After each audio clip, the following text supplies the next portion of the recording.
da TV Confins. No programa de hoje nós vamos falar de jornada, tema que mudou bastante com a nova reforma trabalhista. Vamos falar de banco de horas, jornada 12x36, horas em itinerário e tempo à disposição. Vem comigo!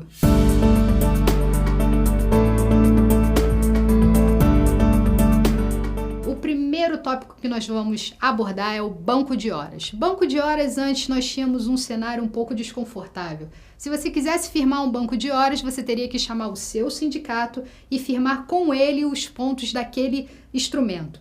Antes, o abuso, ou seja, se você abusasse do banco de horas, se você ultrapassasse diuturnamente aquele banco de horas, se você ultrapassasse sempre a 10ª hora trabalhada, ele poderia ser desconsiderado, seu instrumento poderia ser considerado nulo e você teria que pagar aquela hora em pecúnias. Anteriormente, também, a compensação ela deveria ser feita em um ano e apenas com o sindicato. Esse instrumento necessariamente tinha que ser firmado entre sindicato, empresa e empregados. A reforma nos trouxe um novo artigo 59 com novas possibilidades. Agora você pode chamar o seu empregado e ajustar um acordo de banco de horas com ele. A lei apenas diz que você só pode fazer a compensação em até 6 meses. Ou seja, um ano, se você quiser fazer em um ano, você tem que chamar o sindicato. Em até 6 meses, você pode fazer diretamente com o seu empregado.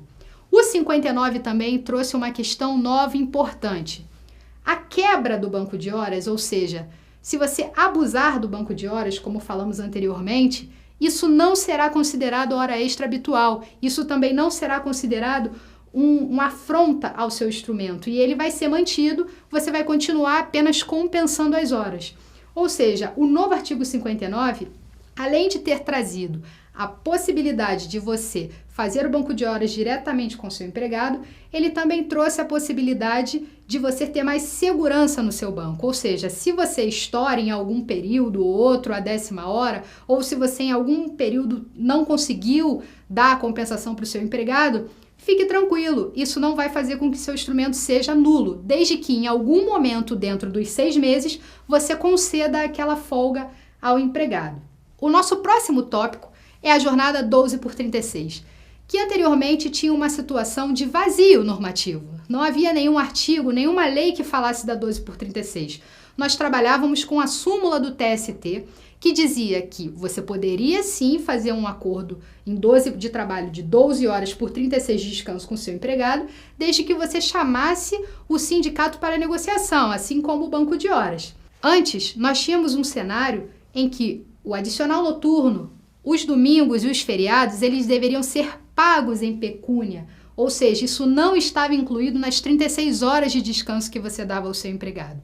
Com a reforma trabalhista e o novo artigo 59A, você vai poder ajustar diretamente com o seu empregado um acordo escrito de trabalho de 12 horas de trabalho por 36 de descanso.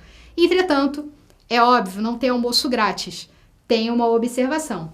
Apenas entidades atuantes no setor da saúde, ou seja, se a sua fundação tem no estatuto atuação na área da saúde, você poderá firmar um acordo de 12x36 de maneira individual com seu empregado. Nesse acordo, a lei prevê que os adicionais noturnos, os feriados e os domingos trabalhados, eles já estarão incluídos na remuneração daquele empregado. Ou seja, você não pagará nada mais. Se ele recebe R$3.000 para trabalhar 12 horas e descansar 36, nada mais você pagará por isso, mesmo que ele trabalhe de noite, ou que ele trabalhe um feriado, ou que ele trabalhe um domingo.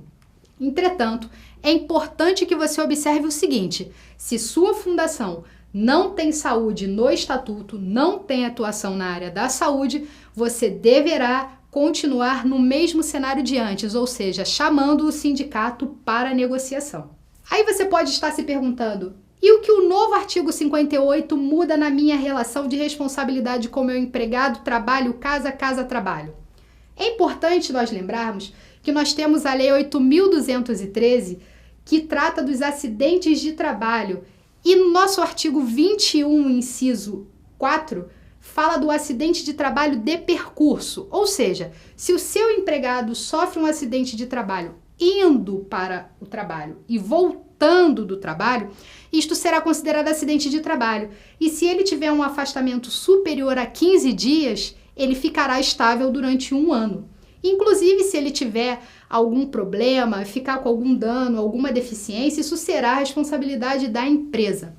Com a nova redação do artigo 58, dizendo que as horas in itinere, ou seja, indo para o trabalho e voltando do trabalho, não compõem a jornada, é possível que esse artigo da 8.213 seja revisto, pois não faria sentido responsabilizar o empregador por algo que aconteceu fora da jornada de trabalho. Eu digo isso a vocês para que fiquem atentos a possíveis modificações ou possíveis entendimentos a serem ditos pelos nossos tribunais. É algo para ficarmos atentos. Ainda não houve nenhum movimento nesse sentido, entretanto, eu preciso dizer a vocês, fiquem alertas, pois é algo que pode acontecer. Outro tema interessante de jornada é o tempo à disposição do empregador. Antes, entrou na empresa, pisou na empresa, passou na catraca, mesmo que não tenha batido o ponto, já era considerado que o empregador estava trabalhando. Mas nós sabemos que nem sempre os empregados já estavam em seus postos de trabalho. Alguns iam tomar café da manhã, outros ficavam vendo coisas pessoais no computador, outros conversavam, outros iam para o vestiário, enfim, nós sabemos que nem sempre o fato de estar dentro da sede da empresa quer dizer que eu esteja trabalhando efetivamente. Anteriormente, entrou na empresa, era responsabilidade, compunha a jornada, podia ensejar hora extra, podia ensejar acidente de trabalho. Agora, a CLT, através da reforma trabalhista, diz que não será considerado tempo à disposição do empregador o período em que o empregado estiver dentro da empresa, tomando café, vendo coisas pessoais no computador, conversando em atividades sociais, fazendo exercícios, que seja. O artigo ele dá um rol taxativo, ou seja, sem interpretações, é aquilo ipsiliteris, do que não mais será tempo à disposição do empregador. O que isso é interessante para nós? Não precisamos mais nos preocupar com esse controle de jornada.